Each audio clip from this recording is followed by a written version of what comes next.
በስመ አብ ወወልድ ወመንፈስ ቅዱስ አሃዱ አምላክ አሜን። ወላዴ አእላፍ ቆሞስ የኔታ ነብየ ልዑል ሊቅነትን ከቅድስና ጸሎትን ከብሕትውና ጋር የተባበረላቸው አባት የኔታ ነብየ ልዑል በትሩ ዕድሜ ጠገብ ገጻቸው ላይ አባታዊ አመለካከታቸውና የዋህነታቸው ቁልጭ ብሎ ይነበባል። የለበሱት ቢጫ ልብስ ከገላቸው ተስማምቶ ግርማ ሞገሳቸውን አጉልቶታል። በቤተ ክርስቲያን አገልግሎት በተለይም በቅኔና መጻሕፍት መምህርነት ለረጅም ጊዜ እንደመቆየታቸው ሥርዓቱ በውስጣቸው መዋሃዱን ካነጋገራቸው መለየት አያዳግትም። የትምህርት ሁሉ ቁንጮ የእውቀት ሁሉ መሠረት የሆነው የቅኔው ሊቅ ወላዴ አእላፍ ቆሞስ የኔታ ነብየ ልዑል የተወለዱት ከአባታቸው ከባለምበራስ ታደገ አበጀና ከእናታቸው ደስታ መሸሻ በወሎ ክፍለ ሀገር በላስታ አውራጃ በቡግና ወረዳ ልዩ ስሙ ብልብላ ቂርቆስ ሲሆን በወቅቱ እናታቸውን በኢጣሊያን ጦርነት አጥተዋል። በመቀጠልም አባታቸው አርፈውባቸው እድገታቸው ካጎታቸው ጋር አስካለ ማርያም የተባሉ ሞግዚት ተቀጥረውላቸው ነበር። ሞግዚታቸው በመጨረሻ ብቃት ደረጃ ላይ በመድረሳቸው በአቡነ ዮሴፍ ተራራ ተሰውራለች። ወላዴ አእላፍ ቆሞስ የኔታ ነብየ ልዑል በልጅነታቸው ብዙ ትዝታዎች አሏቸው። ከብፁዕ አቡነ ይስሐቅ ዲቁናን ተቀብለዋል። በብልብላ ቂርቆስ በሊቀ ዲያቆንነት አገልግሎት ሰጥተዋል። በ1947 ወደ ጎጃም ቅኔ ለመማር አስበው በተለያየ መንገድ ጉዟቸው ሳይሳካ ቢቀርም ደቡብ ጎንደር አገረ ስብከት ስማዳ ወረዳ ከየኔታ በትሩ አየለ የቅኔ ትምህርታቸውን ተምረዋል።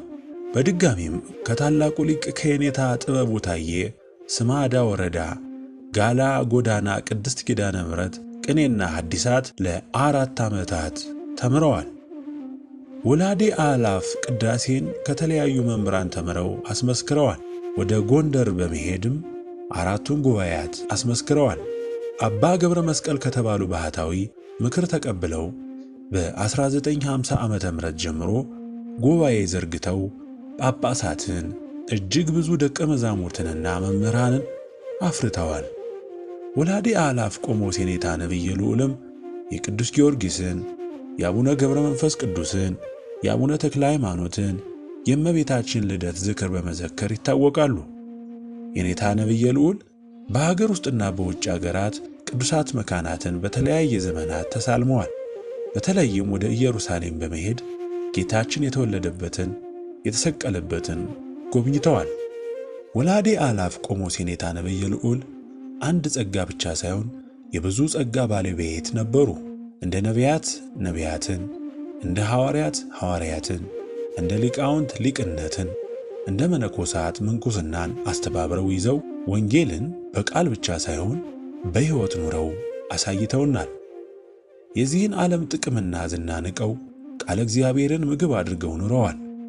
የዘመናችን ዮሐንስ አፈወርቅ ጳጳሳትን ሊቃውንትንና እልፍ አእላፍ ደቀ መዛሙርትን አፍርተዋል።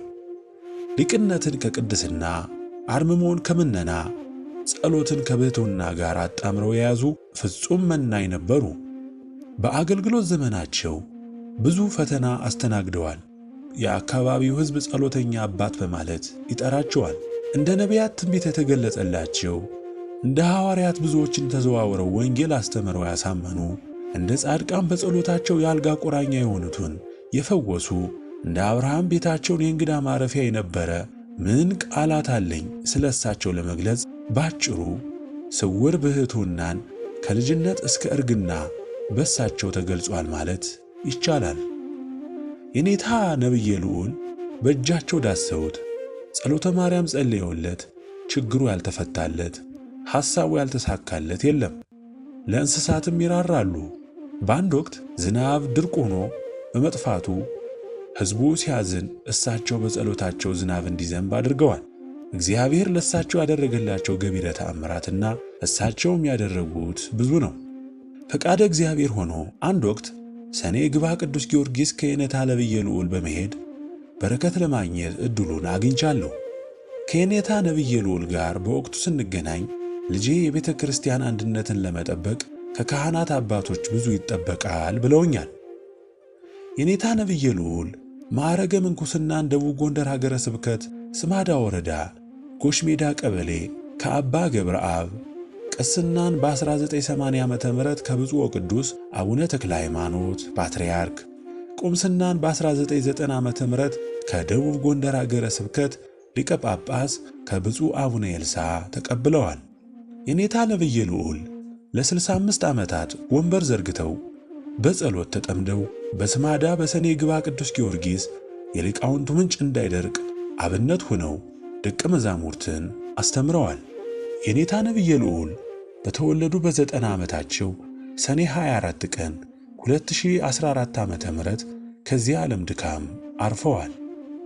ሥርዓተ ቀብራቸው በሰኔ ግባ ቅዱስ ጊዮርጊስ ቤተ ክርስቲያን ሰኔ 25 ቀን 2014 ዓመተ ምህረት ልዩ ልዩ ኃላፊዎች፣ የተለያዩ የሚያውቋቸው ወዳጆቻቸው፣ ልጆቻቸው፣ ደቀ መዛሙርቶቻቸውና ጓደኞች ሊቃውንቶቻቸው በተገኙበት ቀብራቸው ተፈጽሟል። ወላዴ አላፍ ቆሞስ የኔታ ነብየ ልዑል መልአክ ዘበምድር ነበሩ። የኔታ ነብየ ልዑል እንዳረፉ በአካባቢው የቀብር ሥነ ሥርዓታቸው በሚፈጸምበት ሰዓት የተፈጠረው ነገር ሕዝቡን ሲያነጋግር ነበር። ሥርዓተ ቀብራቸው በቤተ ክርስቲያን ሥርዓት ተከናውኖ ከተፈጸመ በኋላ እንግዳ ነገር ተከሰተ።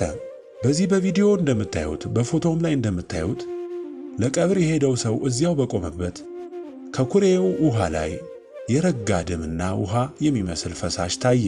የዚህ ትርጉሙ ምን ይሆን? የአባታችን ሐዘን እንባ ይሆን? የጽዋው ዋንጫ ሞላ ፈሰሰ ይሆን? እግዚአብሔር ተቆጣብን ይሆን? እስካሁን ትርጉሙ በግልጽ አልታወቀም። የአባታችን የኔታ ነብየ ልዑል ረድኤትና በረከት ምልጃና ጸሎት ከሁላችን የኦርቶዶክስ ተዋሕዶ ሃይማኖት ተከታዮች ጋር ለዘላለሙ ይኑር፣ አሜን። በመጨረሻም በአባታችን ምክር ልሰናበታችሁ። ልጆቼ ዘፈን፣ ሳቅ፣ ስላቅ አታብዙ። እግዚአብሔር ዘፈንን፣ ሳቅን፣ ቧልትን አይወዳቸውምና። ሰው ሲሞት አታልቅሱ።